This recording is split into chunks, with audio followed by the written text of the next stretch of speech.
BearPodcast 429. Just makes you all fuzzy inside. So was it all lube? What kind of lube? Okay, are you ready? But he's got but in the picture that he's got on, it looks like he's got a bear. I got to see lots of bears playing. What? You mean you didn't have your podcast equipment with you? It's actually plants killing zombies. Would it be better to go there and then get sick afterwards? Well, I don't know. It depends on what you get sick with.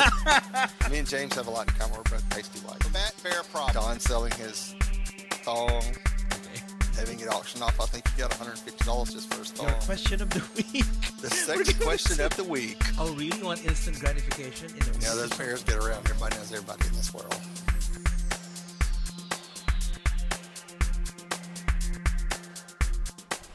Welcome everyone to Bear Podcast. I am Nard. And I am Ray. Welcome to episode 429. And it's August 6th. So we're doing this on a Monday night. And we're watching the men's springboard diving over here. I'm all excited. I need a tissue. Is that what you watched the whole weekend? Oh, no. I had it on this weekend watching the different stuff, but I like the diving, the men's diving. The men's diving. All those tight little Twinkie bodies with washboard stomachs. But what I do like watching... Troy DeMoss's big package in his swim trunks. Of course. That's what you've been looking all the way. And looking. Okay. They always manscape, right? Some of them do. There's one guy that had hair on his chest. Yeah, there's one. Well, the swimmers do. They shave big time because they're having this resistance. Mm-hmm. But the divers, most of them are usually smooth. And the Troy DeMoss's diving partner that was in the doubles last week, he had some hairy little legs on him, and I'm sure the rest of him is hairy, but he kept it shaved. Mm-hmm. So I'm sure he's got a hairy ass. As hairy as his legs was, he had to. He has to, yeah. So yeah, so I imagine there would be friction if you don't manscape. Oh, there'd been all kind of friction if I was in the Olympic Village. I do like watching synchronized diving. Yeah, right? that's what we're talking about. Doubles. The double. Is that? Oh yeah, the doubles. Men's doubles. Men's doubles. Okay. Yeah. You don't call that synchronized diving? You call it synchronized. I think it's called doubles. It might be called synchronized driving. They kept calling it doubles the other day. Yeah, I like watching that because I just just amazed. I'm just amazed how they would jump and all in synchronized. It's like a mirror image. It's really awesome. Well, sometimes it was a mirror image. Sometimes it was off, and they deducted a few points for that. Okay. So. Yeah. But anyway, so that's what we've been doing, watching Olympics a lot. Well, I've been packing. Yeah, so tell us about your packing experience. How was your packing experience? You would think, well, the 790-something square foot apartment, there wouldn't be much shit in there. But I've hauled out like 6 bags to 10 bags of trash. Mm-hmm. I've actually had to stop packing because I've run out of room to put boxes when I get stuff packed. Yeah. I got to take a bunch of stuff to Goodwill this week, so I got more room to put boxes. So what are you going to do with your comic books? Oh, I'm going to keep those. Eventually, I think I'm going to go through them and weed them out and put them on eBay or something, try to sell them. Yeah, that's right. That's a good idea. That's the point of collecting it, right? Yeah. Eventually, you're going to sell it. Unless somebody walks up and hands me $10,000, then they can walk away with them. Oh, okay. $10,000. Is it really worth it? Never know. You never know what's in the box. Oh, okay.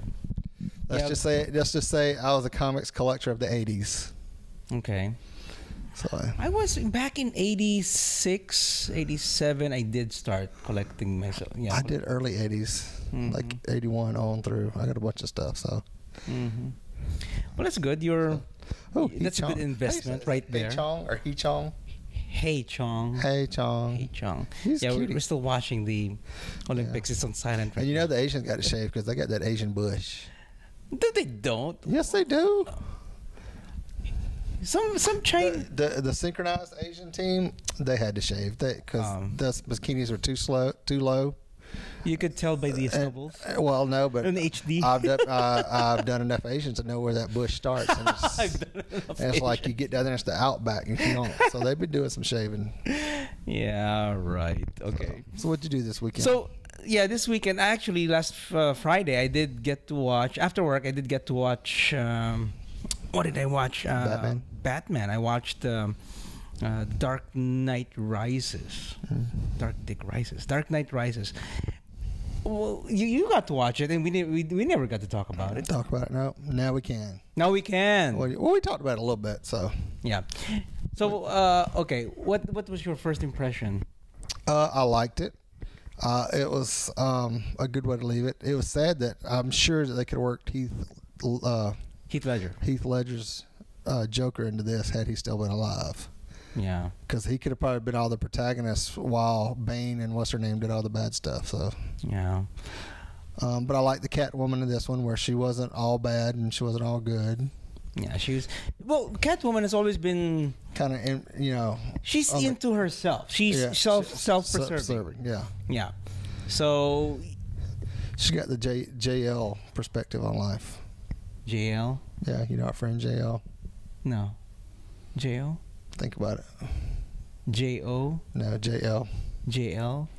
Jennifer Lopez? No. So we'll talk about it later. inside deal. So, but anyway, Justice League. I liked it. I thought the ending was very good. The last probably 5-10 minutes of it, or towards the end, they started breaking it up and stuff, and then they'd flash to different things. I don't want to give it away, but it left it open for them to start another series of movies. So they did.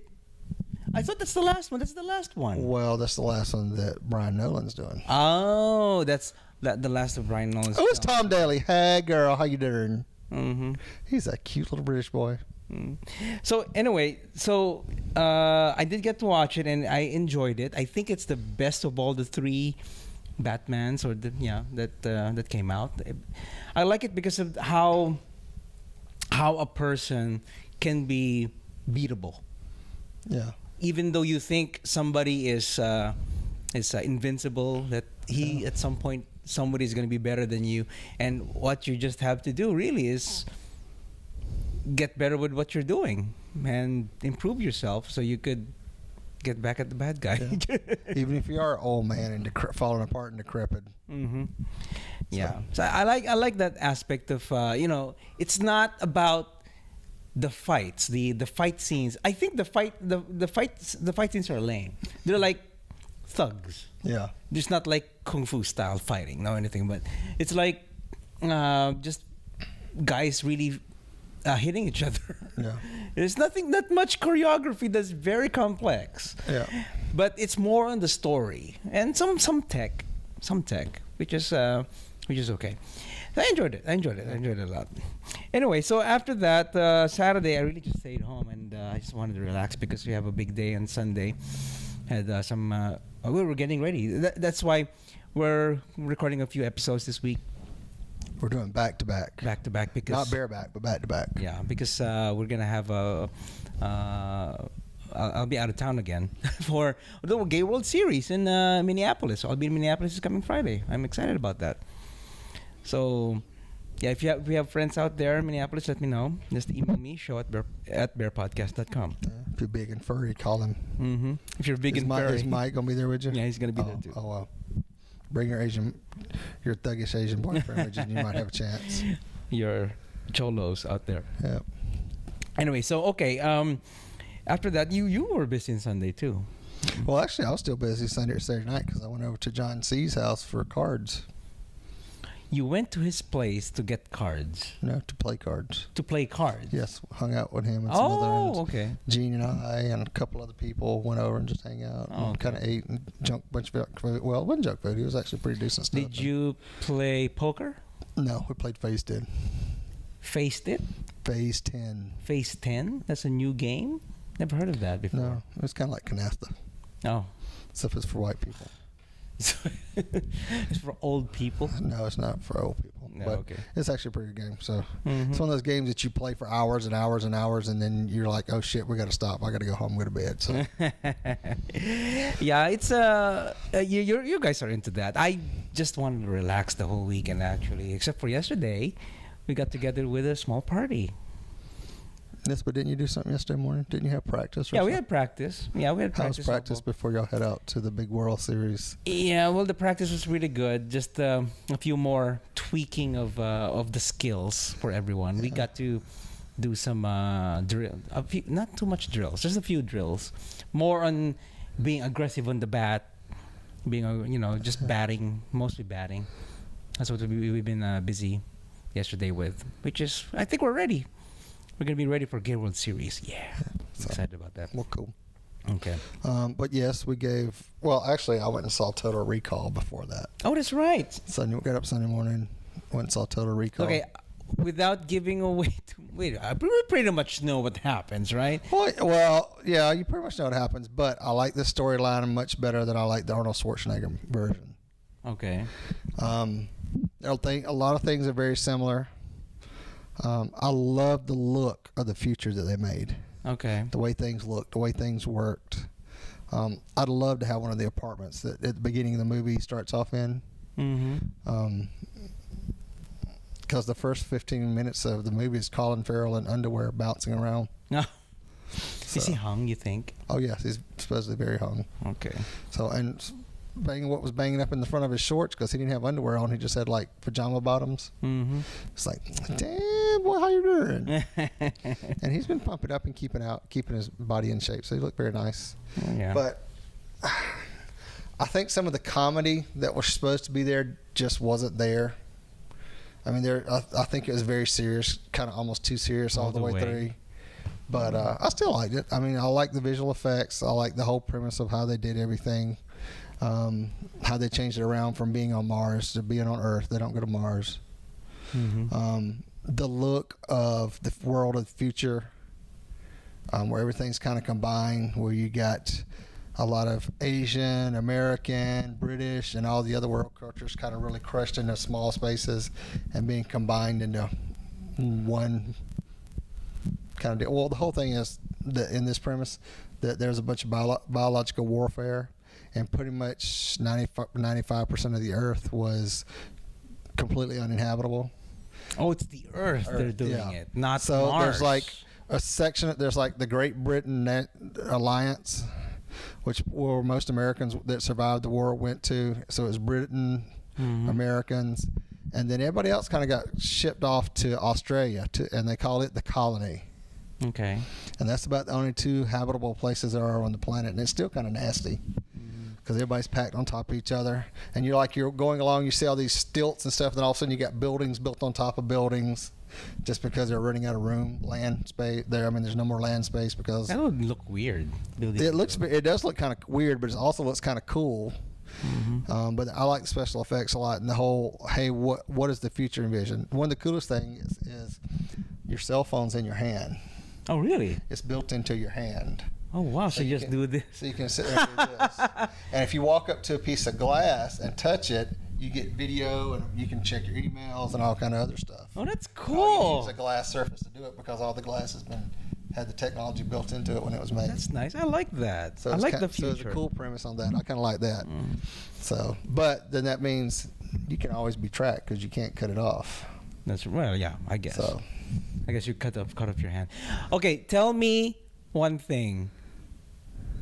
There was there a 3 boob lady? Yes. 3 boobs. There's 3 boob lady. A girl with 3 boobs. Yeah, and I think it's not the same one though. It's not the same one. It can't be, otherwise it would be really, really saggy by now. There's a couple characters in there that look like from the old movie, and I think they just did it for kind of nostalgia type thing. But other than that, just some of the funniness. It just wasn't a very funny movie. I mean, they had like the whole husband-wife thing, and the wife trying to kill him and everything. Yeah. And then tried to make that where it was supposed to be a little bit. It's supposed to come off funny, but it just didn't come off funny. So, but other than that, I mean, that's how I suggest everybody go see it. So, I mean, I think Colin Farrell's not that funny anyway. No, but he's very good to look at. Very nice on the eyes. I remember him well in Daredevil. He was Bullseye. Remember that? So, and I think this is his first movie since Daredevil. Oh, really? Well, no, he did the remake of Fright Night. Because he ain't done anything since Daredevil, I don't think, that I know of. And he slowed down for a while, and I don't know if it's because his image was getting to him or what, but then he did Fright Night, and then this is the next movie, and I don't know what else he's been into. So. Well, anyway, so Total Recall, I plan to watch that maybe tomorrow or Wednesday. We'll see what happens. So, yeah. Okay. And then, of course, we swung by the Beer Bust in between Total Recall and Julio, so pretty busy. Beer Bust. How was the Beer Bust? Was it busy? Pretty busy. So, yeah. Everybody was dressed in pink because it was Jimmy Carpenter's birthday party later that evening. Oh, okay. So, well, HAB, every first Sunday, Houston area bears. Every first Sunday, we have a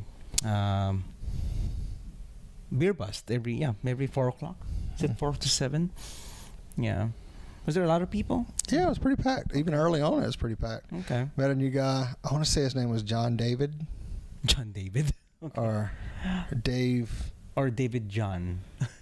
Something like that. It was something like that. And he just moved here from Kentucky. He's been in town about 2 weeks. Maybe it's Dave Jones. No.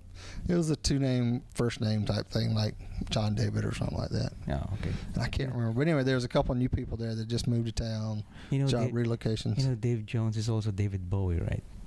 No. No, you didn't know. Okay. So, just a little trivia there. From the old. But other than that, it was all good. So, okay. Okay, now on with the gay, the geek, and the bizarre. So, which one is it? The gay, the new theory: sexual orientation determined by brain hemisphere dominance. Oh, I love to play some dominance. Dominant. I'll dominate over some boy's brain. Anyway, a Northern California author says he's discovered the missing link that explains the biological source of sexual orientation. While doing research for his recent book, The Whole Brain Path to Peace, James Olson stumbled upon what he says is the direct correlation between hemispheric dominance in a brain and whether a person is gay or straight. So he made a study, okay. Yeah. So his theory portends that both heterosexual men and lesbians are generally dominated by the left hemisphere of the brain, which is committed to sequential, thought-oriented processes. Obviously, he hadn't met many lesbians. And heterosexual women and gay men are much more likely to be dominated by the right hemisphere of the brain, which regulates feeling and cultural awareness. Ooh, cultural, of course. But I know a lot of gays that aren't that way. Yeah, I know, me too. Olson believes that current research looking for a gay gene is searching in the wrong place. Rather, Olson contends sexual orientation is determined by the brain hemisphere dominance. Most men are left brain dominant, whereas most women are right brain dominant, seizing on the implication that most necessarily exclude some people. Olson wondered what will happen when the brain dominance was reversed from the standard. After reviewing a large collection of scientific literature, Olson hypothesized that when a man is right brain dominant or a woman is left brain dominant, the person will be gay or lesbian. So there's no really scientific proof. So he's just sitting on his throne, theorizing. Just theorizing everything. Okay. So Olson hypothesized that when a man is right brain dominant or a woman is left brain dominant, it's just like the opposite, right? Yeah. That person will be gay or lesbian. Okay. Wow. I don't think there's any merit to this. There might be some to it, but I think but I'm sure there are a lot of straight people there are a lot of straight guys that are more artistic than they are, and they're not gay. Well, that's true. There are lots of gay people who are artistic. But there's also a lot of straight people that are artistic too and not gay and are straight. Yes. Yeah, that's true. So it could be a fluke or something. Yeah. But I read somewhere about the youngest being gay, being born. So if you're probably, there's 7 children, there's a big chance that the youngest is the gay one. Although I'm the youngest. Or I'm the youngest. witch. The what? Witch. Witch? Why would it be a witch? Seventh child of a seventh child. Seventh son of a seventh son. Yeah. Okay. Or seventh daughter of a seventh daughter. That's Iron Maiden reference. Yeah, so that's a song by. That's what determines witches. Mm-hmm. Okay, so 7th. Let's see how about 6th. The 6th child. Okay, but anyway, it doesn't matter. The last child, somehow it has something to do with the hormones and everything. That either there's a lot of what about lack of testosterone. Maybe. Well, here. What about Mary Carrillo? Do you think she's a lesbian? Oh, she's the spokesperson. The spokesperson on NBC, the female spokesperson on NBC. I don't know. I think she's awfully manly. Very manly. So you think she's very left hemisphere? Maybe. Is that how you call people now? You're so left hemisphere. That means you're gay. Is that a? I mean, look at her. If she was walking through a bar and it was dark, and it was a little dark, I think she was a man. Yeah, probably. She wears jeans and everything. Yeah. You probably think of her that way. Anyway, so that's from The Advocate. So I don't know if it's any. Must have been a slow news week. Okay, something big this year. Well, for the decade, I guess for the decade. Did it actually land? According to them, yes. Okay. So this is the geek now. So NASA's Curiosity rover scores touchdown on Mars. Yeah, I think it did. Yeah, they were celebrating. So Pasadena, California, after 8 years of planning and 8 months of interplanetary travel, NASA's Mars Science Laboratory pulled off a touchdown of Super Bowl proportions all by itself. And it even sent pictures from the goal line. God, what kind of references are these? Anyway, so I lost the article. So the spacecraft plunged through Mars's atmosphere in 7 minutes. Yeah, in 7. What is it? What they call that? 7 minutes again? I don't 7 minutes of hell. Something like something like that.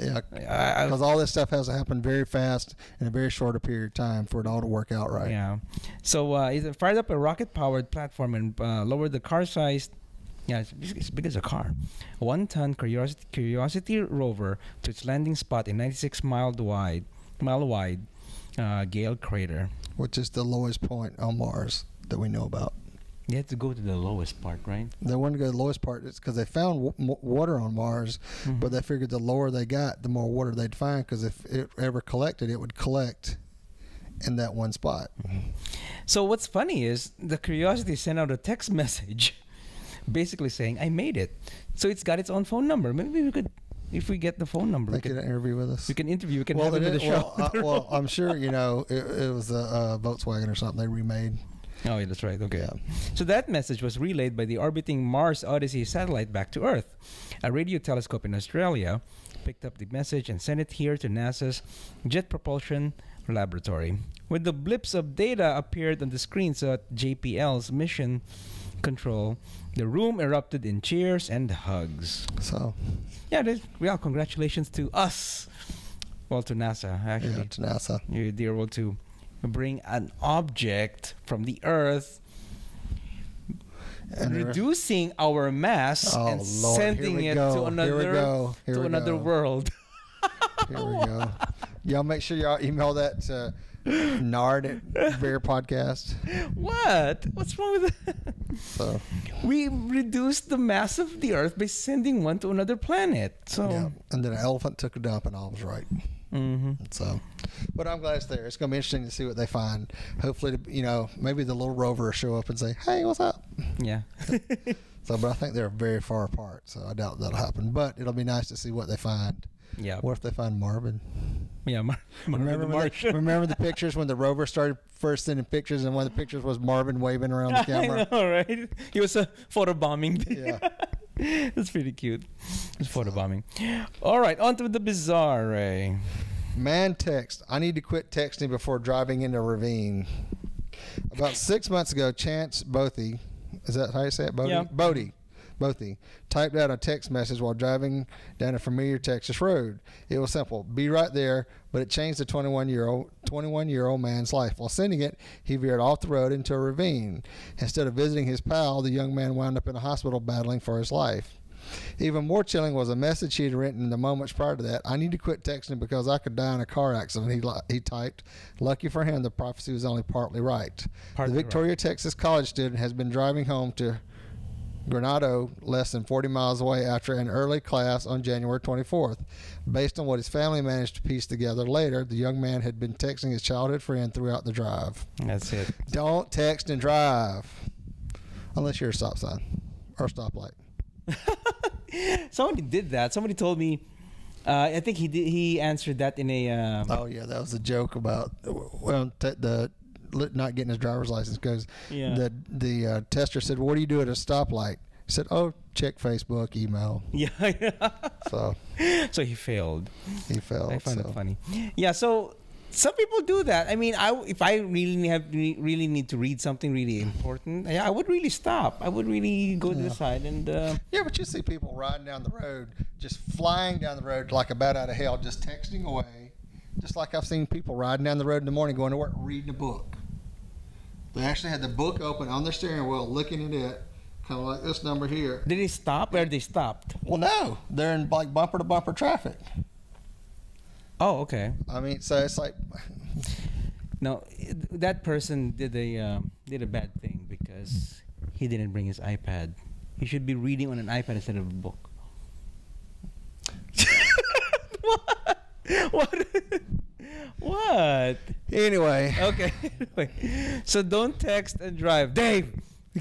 Yeah, Dave. Yeah, Dave. He's the worst one. So. He's the worst one. Actually, David's on his way here. I'm going to be joining us for a bit. It's getting warm here. Wow. Don't you feel it warm? I need to turn the fan later. But anyway, so that's the show, I guess. And like I said, I'll be in the Gay World Series very soon, like this coming weekend. Mike and I are going to he'll be at the Gay World Series, which is in the right hemisphere. In the right hemisphere? Yeah. Oh, yeah. The right hemisphere series? Yeah. That's right. Okay. Maybe we should use that as a title or something. Okay, so I guess that's it for now. If you want to contact us, send your emails to show@bearpodcast.com. Or you can give us a call on the voicemail line at 206-222-2327. That's 206-222-BEAR. Give us a call, leave us a message, and we'll play it on the show. Yes, and subscribe via iTunes and YouTube. And follow us on Facebook and Twitter. Thank you, everyone, for watching and listening, and we will catch you guys on the next episode of Bear Podcast. Many wolves and many hugs. Wolf, what a bear.